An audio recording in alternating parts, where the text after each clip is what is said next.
Definition देखी थी for spontaneous process के लिए, ये जो इक्वेशन थी वो थी। यदि इस इक्वेशन को अपन ने यहाँ ये जो TdS है ये लिखा था अपन ने स्थिर दाब पे, तो यदि स्थिर दाब पे अपन इसको TdS ना लिख के D/TS लिखें, यानी इसका डिफ्रेंशिएशन ना करें, यहाँ से अपन फिर क्या निकाल लेंगे, हेल्महोल्ट्ज फंक्शन। तो अपन हेल्महोल्ट्ज फंक्शन निकालेंगे इस इक्वेशन से। तो जो इक्वेशन 5 थी उसके अंदर अपन TdS की जगह D/TS रखेंगे। तो स्थिर ताप पर अथवा जो आइसोथर्मल प्रोसेस है उसके अंदर अपन ये पुट करेंगे। तो ये अपनी थी 5 नंबर इक्वेशन। इसमें मैं इस TdS को D/TS रख रही हूँ, साथ में डेल W को मैं इक्वल ग्रेटर देन इक्वल के इधर ले आई। तो यहाँ मैंने माइनस डी कॉमन लिया, अंदर क्या बच गया E-TS greater than equal to del W। ये जो E-TS है ये एक नया फंक्शन आएगा जिसे अपन ने A दिया है नाम, और ये जो A है ये work function, maximum work function, Helmholtz function, Helmholtz free energy या फिर फ्री एनर्जी कहलाती है। ये जो A है इसके अंदर E-TS सारे के सारे क्या है, स्टेट फंक्शन है। तो ये जो पूरा का पूरा गिब्स हेल्महोल्ट्ज फंक्शन है ये भी क्या होता है, एक स्टेट फंक्शन होता है। ये जो इक्वेशन 2 है यहाँ से अपन इस A की डेफिनेशन को यहाँ पुट कर देंगे। तो ये क्या बन गया, -DA greater than equal to del W। ये जो डेल W है ये क्या अपना मैक्सिमम वर्क है, टोटल वर्क है। तो अपन इसका इंटीग्रेशन करेंगे तो अपने पास -del A greater than equal to हो गया W मैक्स। ये इक्वेशन 3 आ गई। ये इक्वेशन क्या दर्शा रही है कि किसी भी जो आइसोथर्मल प्रोसेस है उसमें हेल्महोल्ट्ज फंक्शन में कमी है, वो W मैक्सिमम या अधिकतम कार्य से कम अथवा उससे बराबर होती है। यहाँ जो डेल A है ये अपना हेल्महोल्ट्ज ऊर्जा में कमी को बता रहा है और उसमें चेंज में कमी को बता रहा है। तो जो इक्वलिटी है वो इक्विलिब्रियम को दर्शाती है, और जो इनइक्वलिटी है वो स्पॉन्टेनिटी या इरिवर्सिबल या रिवर्सिबल प्रोसेस को दर्शाती है।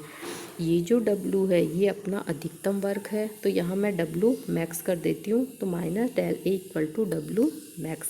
इसी तरह जो गिब्स एनर्जी है वो अपनी इसी 5 नंबर इक्वेशन से आएगी। तो ये जो थी ये अपनी 5 नंबर इक्वेशन थी। यहाँ जो डेल W है वो टोटल वर्क है, तो एक तो मैं इस टोटल वर्क को PV work plus non PV work, यानी ये तो है PV वर्क प्रसार आयतन कार्य, और ये हो गया नॉन PV वर्क जिसको मैंने डेल W A दे दिया, इनके योग के बराबर है। तो एक तो मैं डेल W की जगह ये पुट कर रही हूँ। ये जो PV है इसको मैं स्थिर दाब पे D/PV लिखूँगी, एक मैं TdS को D/TS लिखूँगी। तो ये दोनों वैल्यू और ये वैल्यू मैं इस 5 नंबर इक्वेशन में पुट करूँगी तो मेरे पास ये इक्वेशन आ जाएगी। इस इक्वेशन में मैंने डेल WA जो नॉन PV वर्क है उसको अलग ले लिया, और इसमें से मैंने -D को कॉमन लिया। -D कॉमन लेने के बाद अपने पास एक ब्रैकेट में जो राशि बची है इसमें E + PV H एंथैल्पी को डिनोट कर रहा है, -TH।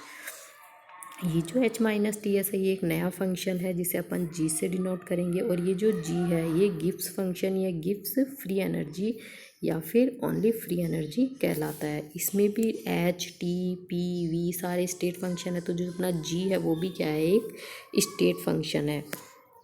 यहाँ E-TS को मैंने एक साथ लिया, तो ये जो अपना पहले वाला फंक्शन था ये वाला फंक्शन आ गया हेल्महोल्ट्ज फंक्शन। तो ये हो गया A + PV। तो G को अपन A की फॉर्म में भी लिख सकते हैं, H की फॉर्म में भी लिख सकते हैं और E की फॉर्म में भी लिख सकते हैं। ये G की डेफिनेशन मैं यहाँ लगाती हूँ तो मेरे पास आएगा -del G greater than equal to del WA। इसे इंटीग्रेशन करेंगे तो ये आ जाएगा। ये इक्वेशन क्या दर्शा रही है अपना, कि जो गिब्स ऊर्जा में कमी है वो नॉन PV वर्क या फिर अपन इसे क्या कहेंगे, PV कार्य के अतिरिक्त कार्य। तो गिब्स ऊर्जा में कमी PV कार्य या PV कार्य के अतिरिक्त किए गए कार्य से अधिक या उसके बराबर होती है। ये आ गई। अब अपन जो G और A हैं उनको थर्मोडायनामिक क्वांटिटी के रूप में किस तरह लिखेंगे, तो जो अपना A है वो होता है E-TS। यहाँ अपन इसको चेंज के रूप में लिखेंगे स्थिर ताप पे, तो del A equal to del E-T delta S आ जाएगा। ये जो डेल्टा E है इसको अपन जो फर्स्ट लॉ ऑफ थर्मोडायनेमिक्स था del Q equal to delta E + del W से वैल्यू ज्ञात करेंगे। ये जो डेल क्यू है इससे अपन एंट्रोपी की डेफिनेशन लगाएंगे, तो del Q reversible equal to T D S. यहाँ अपन टी डी एस पुट करेंगे तो अपने पास ये इक्वेशन आएंगी। ये जो W है ये W मैक्स या अधिकतम कार्य को बता रहा है। यहाँ से del E minus T delta S equal to minus के W, ये मैं इक्वेशन 1 में रख रही हूँ, तो मेरे पास ये इक्वेशन आ गई। Delta A equal to minus W max, minus तो मैं इधर ले आऊँगी क्योंकि कमी के रूप में देख रहे हैं अपन, तो minus delta A equal to W maximum. ये इक्वेशन सेम वही है जो अपन ने यहाँ लिखी थी। ये इनइक्वलिटी की फॉर्म में दोनों के रूप में आ रही है, जबकि ये मैंने सिर्फ रिवर्सिबल प्रोसेस के लिए लिखी है क्योंकि यहाँ रिवर्सिबल की डेफिनेशन लगाई। तो अपने पास क्या हो गया ये इक्वेशन कि हेल्महोल्ट्ज़ ऊर्जा में कमी है वो अधिकतम कार्य के बराबर होती है एक समतापी उत्क्रमणीय प्रक्रम के लिए। इसी तरह अपन डेल्टा जी के रूप में लिखेंगे, तो डेल्टा जी जो जी की डेफिनेशन है इसको अपन स्थिर ताप और स्थिर दाब पे चेंज के रूप में इस तरह से लिखेंगे। यहाँ जो del E minus T S है ये इस समीकरण से माइनस डब्लू आ जाएगा, माइनस डब्लू। ये जो डेल्टा जी है इसको अपन माइनस के रूप में लिखेंगे, तो ये प्लस हो गया और ये प्लस माइनस हो गया। ये जो W max minus P V है ये क्या दर्शा रहा है, अधिकतम कार्य में से पी वी कार्य अपन ने घटा दिया, तो ये क्या बच गया अपने पास, नॉन पी वी वर्क बच गया। ये नॉन पी वी वर्क को ही मैं डब्लू ए जो अपन ने पहले लिखा था ये वाला इस रूप में भी लिख सकती हूँ। यहाँ ये इक्वलिटी इनइक्वलिटी दोनों है, जबकि ये अपन ने सिर्फ इक्वलिटी यानी समतापी उत्क्रमणीय प्रक्रम के लिए देखा है। तो यहाँ ये प्रूफ होता है कि जो रिवर्सिबल प्रोसेस हैं उनके लिए तो इक्वलिटी आ जाएगी, और जो स्पॉन्टेनियस या इरिवर्सिबल प्रोसेस है उनके लिए इनइक्वलिटी आ जाएगी। तो ये जो इक्वेशन है अपनी ये क्या दर्शा रही है, ये दर्शाती है कि गिब्स ऊर्जा में कमी समतापी उत्क्रमणीय प्रक्रम में गिब्स ऊर्जा में कमी है वो नॉन पीवी वर्क, या फिर अपन ये कह सकते हैं कि जो पीवी कार्य के अतिरिक्त किए गए कार्य के बराबर होती है। इससे अपन कहेंगे कि अतिरिक्त किए गए कार्य से बराबर या उससे कम होती है, अतिरिक्त किए गए कार्य के बराबर या उससे अधिक होती है गिब्स ऊर्जा में कमी। ये जो वर्क होता है नॉन पीवी वर्क, इससे अपन कहेंगे अधिकतम उपयोगी कार्य। ये तो था अपना अधिकतम कार्य और ये है अपना अधिकतम उपयोगी कार्य। तो ये जो समीकरण 7 है ये बताता है कि स्थिर ताप व स्थिर दाब पर संपन्न हुए किसी उत्क्रमणीय प्रक्रम से प्रसार कार्य के अतिरिक्त किया गया अधिकतम उपयोगी कार्य उसकी गिब्स ऊर्जा में कमी के बराबर होता है। अब अपन देखेंगे कि जो गिब्स ऊर्जा है वो स्पॉन्टेनिटी और इक्विलिब्रियम को किस रूप से डिसाइड करती है। तो स्पॉन्टेनियस प्रोसेस क्या होते हैं, वे प्रोसेस जिनमें तंत्र पर कोई बाह्य कार्य न किया जाए और ये प्रक्रम स्वतः ही अपने आप संपन्न होते हैं, वो स्पॉन्टेनियस प्रोसेस कहलाते हैं। जो डेल्टा जी की डेफिनेशन है वो अपनी ये है W minus P delta we, जिसे अपन ने नॉन पी वी वर्क कहा था, इसे अपन डब्लू इलेक्ट्रिक भी बोल सकते हैं। ये डब्लू इलेक्ट्रिक है, नॉन पी वी वर्क को दर्शा रहा है। अब मानो यदि कोई प्रोसेस ऐसा है जिसके अंदर पीवी वर्क के अतिरिक्त कोई वर्क हुआ ही नहीं, तो ये सारी की सारी वैल्यू क्या हो जाएगी, जीरो। तो जो इनइक्वलिटी वाली अपनी इक्वेशन थी इसके अंदर अपन डेल डब्ल्यू ए की जगह जीरो पुट करेंगे तो अपने पास आएगा minus D delta G greater than equal to zero. इसका मतलब क्या हो गया कि जो गिब्स ऊर्जा में कमी है, गिब्स ऊर्जा में जो कमी है वो क्या होती है, धनात्मक होती है। इसका मतलब क्या हुआ, जो देखिए माइनस डेल्टा जी है वो ग्रेटर देन इक्वल टू है, तो डेल्टा जी क्या होगा, less than equal to zero. यानी इस इक्वेशन को अपन माइनस से इंटू करेंगे तो ये जो ग्रेटर देन है ये लेस देन में चेंज हो जाएगा। और समझने के लिए अपन इस तरह समझ सकते हैं कि यदि minus delta G greater than zero है तो डेल्टा जी क्या होगा, लेस देन जीरो होगा। इसका मतलब डेल्टा जी के मान में कमी हो रही है। तो ये जो इक्वेशन है क्या दर्शाती है कि कोई भी स्वतः परिवर्तित प्रोसेस या स्पॉन्टेनियस प्रोसेस है वो तब तक संपन्न होते रहते हैं जब तक कि गिब्स ऊर्जा के मान में कमी होती रहती है, और कमी होते होते एक न्यूनतम मान तक न पहुंच जाए। और ये जो न्यूनतम वैल्यू होती है ये उसकी इक्विलिब्रियम को दर्शाती है। इसका मतलब जो इक्विलिब्रियम है उस पर न्यूनतम वैल्यू कितनी होगी, delta G equal to zero. तो डेल्टा जी जीरो तो होगा इक्विलिब्रियम पे, और डेल्टा जी लेस देन होगा स्पॉन्टेनियस प्रोसेस के लिए। अब अपन ने देखा कि जो एंट्रोपी है उसके लिए अब अपन ने स्पॉन्टेनिटी की कंडीशन निकाली थी और डेल्टा जी के लिए भी। तो इनमें सभी में से जो सबसे इम्पोर्टेंट है वो गिब्स एनर्जी के रूप में ही है। तो यदि डेल्टा जी का मान नेगेटिव है, इसका मतलब जो प्रोसेस है वो स्पॉन्टेनियस है और नेचुरल है। यदि डेल्टा जी का मान जीरो है तो जो प्रोसेस है वो इक्विलिब्रियम में है। यदि डेल्टा जी का मान पॉजिटिव है अर्थात ग्रेटर देन जीरो है तो जो प्रोसेस है वो स्पॉन्टेनियस नहीं है। इसका मतलब उसकी जो विपरीत अभिक्रिया है वो क्या होगी, स्पॉन्टेनियस होगी। देखिए यहाँ ये है स्पॉन्टेनियस, यानी ये इरिवर्सिबिलिटी को बता रहा है, ये इक्विलिब्रियम को बता रहा है, और ये जो होता है ये बताता है रिवर्सिबल प्रोसेस।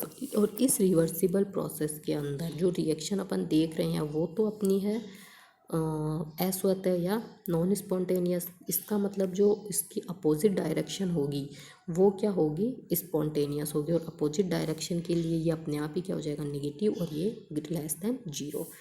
अब अपन delta S, delta A, delta G तीनों को एक टेबल के रूप में देखेंगे। तो जो डेल्टा एस है वो स्पॉन्टेनियस प्रोसेस के लिए पॉजिटिव होता है, इक्विलिब्रियम के लिए जीरो होता है। जबकि डेल्टा ए और डेल्टा जी है वो स्पॉन्टेनियस के लिए दोनों नेगेटिव होते हैं और इक्विलिब्रियम के लिए दोनों ही जीरो होते हैं। अब जो नेचुरल प्रोसेस है उनके लिए डिराइविंग फोर्स क्या क्या होते हैं, यानी कौन से बल हैं जो किसी प्रोसेस को नेचुरल की कंडीशन में रहने देते हैं। इसका मतलब स्पॉन्टेनियस और जो नेचुरल प्रोसेस है उनके लिए अपन ने देखा डेल्टा जी का मान क्या होना चाहिए, नेगेटिव।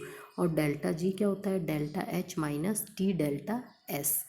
अब डेल्टा जी का मान नेगेटिव है, इसको नेगेटिव रखने के लिए अपने पास कौन कौन सी कंडीशन होगी। तो सबसे पहले तो ये होगी कि यदि डेल्टा एस का मान पॉजिटिव हो और डेल्टा एच का मान नेगेटिव हो। देखिए डेल्टा एस का मान पॉजिटिव है तो ये पूरी वैल्यू पॉजिटिव और ये यहाँ माइनस का साइन। डेल्टा एच का भी मान क्या है, नेगेटिव, तो ये माइनस माइनस दोनों जुड़ जाएंगी और साथ में डेल्टा जी का साइन क्या रहेगा, माइनस रहेगा।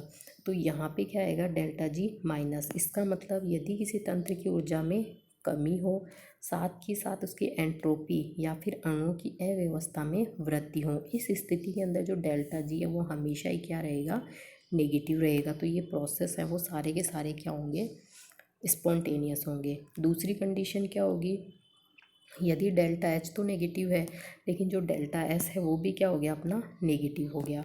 तो ये रिएक्शन जिसमें डेल्टा एच नेगेटिव और डेल्टा एस नेगेटिव कब स्पॉन्टेनियस होगा, यानी इसके लिए डेल्टा जी का मान नेगेटिव रखने के लिए क्या होना चाहिए।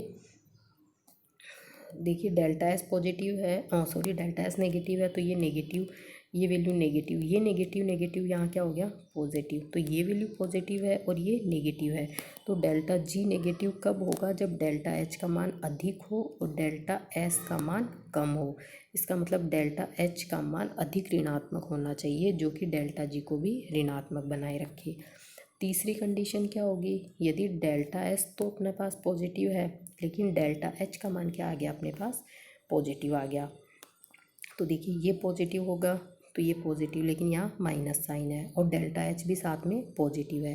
तो डेल्टा जी नेगेटिव कब बनेगा, जब ये वाली वैल्यू ज़्यादा हो, यानी टी डेल्टा एस का मान ज़्यादा हो तो ये नेगेटिव बनेगा। इन सभी कंडीशनों में क्या होंगे, प्रोसेस स्पॉन्टेनियस होंगे।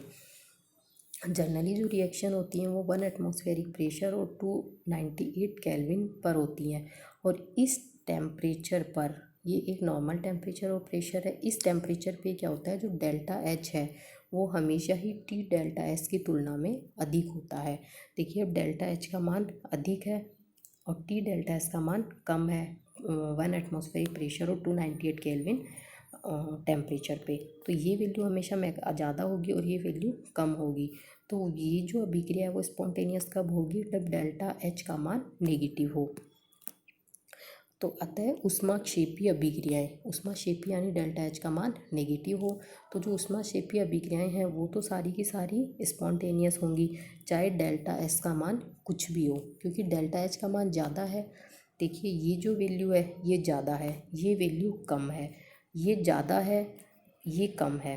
तो ये कम है तो ये चाहे कितनी भी कम क्यों ना हो, यानी ये जो है ये कितनी भी क्यों ना हो, यदि डेल्टा एच का मान अधिक है और डेल्टा एच नेगेटिव है तो डेल्टा जी हमेशा ही क्या रहेगा, नेगेटिव रहेगा।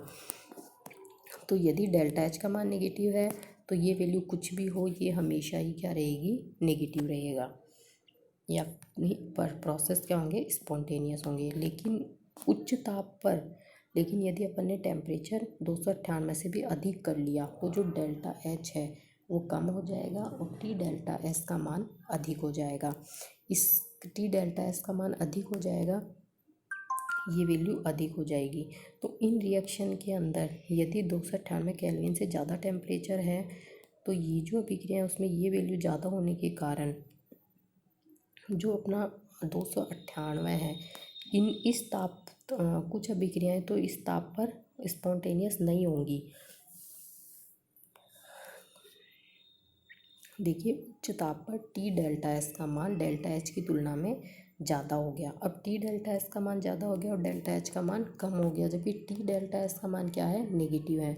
तो ये अभिक्रियाएं हैं, ऐसी कुछ अभिक्रियाएं 298 केल्विन पर तो स्पॉन्टेनियस नहीं होंगी, लेकिन यदि इनसे भी ऊपर का ताप है तो ये वैल्यू बहुत अधिक हो जाएगी और ये अपनी नेगेटिव ही है। तो डेल्टा एच का चाहे कोई भी मान हो वो रिएक्शन क्या होंगी, स्पॉन्टेनियस होंगी। इसे अपन एक सारणी के रूप में इस तरह से देखेंगे, ये डेल्टा एच, डेल्टा एस और डेल्टा जी। यदि डेल्टा एच का मान नेगेटिव और डेल्टा एस का मान पॉजिटिव है, देखिए डेल्टा एच का मान नेगेटिव, ये पॉजिटिव, ये पॉजिटिव है तो ये पूरी पूरी नेगेटिव हो गई, माइनस साइन है। डेल्टा एच भी नेगेटिव, ये भी नेगेटिव, ये भी नेगेटिव, तो डेल्टा जी का साइन क्या हो गया, हमेशा ही नेगेटिव आएगा। तो ये जो टाइप की रिएक्शन है ये प्रत्येक ताप पर या समस्त तापों पे क्या होंगी, स्पॉन्टेनियस होंगी। इसके विपरीत यदि ये पॉजिटिव है डेल्टा एच और डेल्टा एस नेगेटिव है, यानी ये अपना पॉजिटिव है, ये नेगेटिव है, ये डेल्टा एस नेगेटिव हुआ तो ये नेगेटिव नेगेटिव क्या हो गया, पॉजिटिव, और ये भी पॉजिटिव है तो डेल्टा जी भी क्या होगा, हमेशा ही पॉजिटिव होगा। तो ये जो अभिक्रियाएं हैं दूसरे नंबर की, ये प्रत्येक या समस्त तापों पे क्या होंगी, अस्वतः होंगी, यानी स्पॉन्टेनियस किसी भी ताप पे ये अभिक्रिया स्पॉन्टेनियस नहीं होंगी। तीसरी कंडीशन क्या होंगी, यदि डेल्टा एच भी नेगेटिव है और डेल्टा एस भी नेगेटिव है। डेल्टा एच नेगेटिव है यानी ये नेगेटिव, डेल्टा एस भी नेगेटिव है तो ये नेगेटिव नेगेटिव क्या हो गया, पॉजिटिव। तो ये तो नेगेटिव है, ये पॉजिटिव है, तो डेल्टा जी को अपन को नेगेटिव करना है। इसका मतलब ये जो डेल्टा एच है ये वैल्यू अधिक होनी चाहिए और ये वैल्यू कम होनी चाहिए। तो ये जो अभिक्रियाएं हैं वो उच्च ताप पर यानी ये मान यदि अधिक हो गया, जो कि अपना पॉजिटिव था, तो ये मान अधिक होगा तो डेल्टा जी का मान क्या आ जाएगा, अपने पास पॉजिटिव आ जाएगा। डेल्टा जी पॉजिटिव आ गया कि इसका मतलब ये जो अभिक्रियाएं वो उच्च ताप पर अस्वतः होंगी, स्पॉन्टेनियस नहीं होंगी। इसी तरह यदि ये नेगेटिव है और डेल्टा एस भी नेगेटिव है, डेल्टा एस नेगेटिव होने के कारण ये क्या हो गया, पॉजिटिव हो गया। यदि कम ताप पे देखेंगे तो कम ताप पे ये हमेशा कम रहेगा, तो डेल्टा एच जो कि नेगेटिव है वो हमेशा ज़्यादा रहेगा, तो डेल्टा जी भी क्या हो जाएगा, नेगेटिव। इसका मतलब ये अभिक्रियाएं निम्न ताप पे क्या होंगी, अपनी स्वतः होंगी। इसी तरह यदि डेल्टा एच भी पॉजिटिव है और डेल्टा एस भी पॉजिटिव है, ये भी पॉजिटिव है, ये भी पॉजिटिव है, तो ये पॉजिटिव हो गया। इसका मतलब अपन डेल्टा जी को नेगेटिव बनाना है। डेल्टा जी नेगेटिव कब होगा, जब ये वैल्यू अधिक हो। ये अधिक कब होगी, जब टेम्परेचर ज़्यादा हो। तो ये जो लास्ट टाइप की अभिक्रियाएं हैं ये उच्च ताप पे तो स्वतः होंगी, क्योंकि उच्च ताप पे डेल्टा जी का मान क्या आ जाएगा, नेगेटिव, और ये उच्च ताप पे स्वतः होंगी। जबकि कम ताप होगा तो ये मान कम रह जाएगा और ये डेल्टा एच ज़्यादा हो जाएगा, और जो अपना डेल्टा एच है वो क्या है, पॉजिटिव है, तो डेल्टा जी भी पॉजिटिव होगा और ये कम ताप पे अस्वतः होंगी। तो जनरली जो पूरी की पूरी अपनी ये थ्योरी है ये इस इंडेक्स या इस सारणी पे डिपेंड कर रही है। तो ये सारणी अपन को अच्छे से आनी चाहिए और ये पूरी सारणी है ये इन वैल्यूओं को पुट करने से अपन को पता चलेगी। यहाँ अपन इसमें एग्जाम्पल के रूप में वैल्यूज़ भी पुट कर सकते हैं, डेल्टा एच और डेल्टा एस की। अगर आपको समझ में नहीं आता है तो यहाँ प्लस माइनस में 2, 4, 6, 8 कुछ भी वैल्यू पुट करके भी देख सकते हैं। लेकिन देखिए ये नेगेटिव है, ये नेगेटिव है, इसका मतलब डेल्टा जी नेगेटिव आएगा, तो ये प्रत्येक ताप पे स्वतः होंगी। ये पॉजिटिव है, ये नेगेटिव, ये नेगेटिव नेगेटिव पॉजिटिव, तो ये पूरा का पूरा पॉजिटिव हो गया, तो ये अस्वतः होंगी। तीसरे में ये नेगेटिव है, ये भी नेगेटिव है, ये नेगेटिव होने से ये क्या हो गया, पॉजिटिव, तो ये पॉजिटिव हो गया, ये नेगेटिव हो गया। तो अपन को डेल्टा जी नेगेटिव करना है, इसका मतलब ये वैल्यू ज़्यादा होनी चाहिए और ये वैल्यू कम होनी चाहिए। ये वैल्यू कम कब होगी, जब ताप कम होगा। तो ये अभिक्रियाएं कम ताप पे तो स्वतः होंगी और अधिक ताप पे अस्वतः होंगी। इसी तरह ये भी पॉजिटिव है और ये भी पॉजिटिव है, ये पॉजिटिव है डेल्टा एस, तो ये वैल्यू क्या होगी, पूरी माइनस साइन से नेगेटिव, और जबकि ये पॉजिटिव है। अपन को डेल्टा जी को नेगेटिव रखना है, इसका मतलब ये वैल्यू ज़्यादा होनी चाहिए। ये ज़्यादा कब होगी, जब ताप का मान अधिक हो। तो ये अभिक्रियाएँ जो लास्ट टाइप की है ये उच्च ताप पे स्वतः होंगी और निम्न ताप पे अस्वतः होंगी। अब है डेल्टा जी और डेल्टा ए में संबंध। जो भी समतापी प्रक्रम है उसके लिए अपन डेल्टा जी और डेल्टा ए की डेफिनेशन लगाएंगे। तो delta G equal to delta H minus T delta S. Delta H की जगह मैं रख रही हूँ delta E plus P delta V, ये माइनस टी डेल्टा एस, क्योंकि स्थिर दाब और स्थिर ताप पे है। इसी तरह डेल्टा ए की लगाएंगे तो delta E minus T delta S. ये जो ई माइनस टी डेल्टा एस है इसको मैं यहाँ पुट कर दूँगी, तो अपने पास डेल्टा जी है वो क्या आ जाएगा, delta A plus P delta we, या फिर अपन इन दोनों को घटा के भी इस तरह से ला सकते हैं, ये इक्वेशन आ जाएगी। इस इक्वेशन है वो डेल्टा जी और डेल्टा ए में संबंध बताती है। यदि यहाँ पे ठोस और द्रवों पे इस इक्वेशन को लगाएंगे, ये इक्वेशन जनरल सभी पे लागू होती है, लिक्विड, सॉलिड और गैसेस पे। लेकिन जो लिक्विड और गैस सॉलिड्स हैं उनमें वॉल्यूम में चेंज बहुत ही कम होता है, यानी डेल वी जीरो होता है। तो यहाँ जीरो रखेंगे तो अपने पास डेल्टा जी क्या आ जाएगा, डेल्टा ए के बराबर आ जाएगा। इसीलिए भौतिक और रासायनिक अभिक्रियाएँ स्थिर दाब पे होती है, क्योंकि लिक्विड और सॉलिड्स के लिए डेल्टा वी बहुत ही कम या वॉल्यूम में चेंज बहुत ही कम या नगण्य होता है, और उनके लिए डेल्टा जी डेल्टा ए का मान बराबर आ जाता है। तो जितनी भी गैसीय अभिक्रियाएँ होती हैं वो हमेशा दाब, अपन जितनी भी गैसीय अभिक्रियाएँ हैं उन पे अपन दाब का ही अध्ययन करते हैं, आयतन का अध्ययन नहीं करते हैं। तो भौतिक और रासायनिक अभिक्रियाएँ, सामान्यतः जो भौतिक और रासायनिक अभिक्रियाएँ हैं वो स्थिर दाब पर होती है, अतः मापने योग्य राशि डेल्टा एच का यूज होता है, अतः डेल्टा जी का ही यूज़ करते हैं, न कि डेल्टा ए का। तो अपन जो डेल्टा जी और डेल्टा ए हैं दोनों फंक्शन देखे हैं, इन दोनों में से जो डेल्टा जी है वो मोस्ट इम्पोर्टेंट है। जैसे डेल्टा एच और डेल्टा ई में से अपन डेल्टा एच का अध्ययन करते हैं, उसी तरह डेल्टा जी और डेल्टा ए में से अपन डेल्टा जी का अध्ययन करेंगे, डेल्टा ए का कम करेंगे या नहीं करेंगे। तो जितने भी फिजिकल और केमिकल रिएक्शंस हैं वो डेल्टा जी पे डिपेंड करती है, इसलिए अपन डेल्टा जी के रूप में उन्हें बताते हैं कि वो स्वतः होंगी या अस्वतः होंगी। Okay, thank you. आगे के लेक्चर में अपन इसी गिब्स एनर्जी और जो हेल्महोल्ट्ज़ एनर्जी है इनके बारे में टेम्परेचर और प्रेशर वॉल्यूम पे इनकी डिपेंडेंस देखेंगे। Okay, thank you.